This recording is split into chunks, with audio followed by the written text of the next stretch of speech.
Surat gym અગ્નિકાંડ મુદ્દે મિલકતદાર builder Anil રૂગતાને પોલીસે પૂછપરછ માટે બોલાવ્યા હતા। ચકચારી સિટી લાઇટન જીમ સ્પા અગ્નિકાંડમાં સિક્કિમની 2 યુવતીઓના મોતના કેસમાં પોલીસ તપાસ હવે મહત્વના તબક્કા પર આવી છે।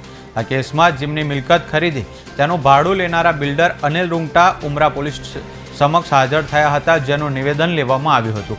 તેની સાથે જ પોલીસે ફાયર વિભાગને પણ નિવેદન માટે બોલાવ્યા હતા। નોંધનીય છે કે આ કેસમાં પોલીસે મિલકતના અગાઉના માલિક ભૂપેન્દ્ર પોપટને બોલાવી નિવેદન નોંધ્યું હતું, જેમાં તેમણે પોલીસને દસ્તાવેજ સહિતના કેટલાક મહત્વના ડોક્યુમેન્ટ પોલીસને સોંપ્યા હતા, જેમાં મિલકતની આવક અનિલ રૂગતાને મળતી હતી અને મિલકત પર હવે તેમનો કોઈ જ કબજો ન હતો। પોલીસને બીજા પ્રયાસમાં જીમના સંચાલકોના પણ રિમાન્ડ મળ્યા હતા, એટલે તેમની પણ વધુ પૂછપરછમાં પોલીસને ચોંકાવનારી માહિતી મળી હોવાનું જાણવા મળ્યું છે। હવે અનિલ રૂગતા પોલીસ સમક્ષ હાજર થઈને શું નિવેદન નોંધાવે છે તેની પર પોલીસની આગળની તપાસ અને કાર્યવાહી નિર્ભર છે।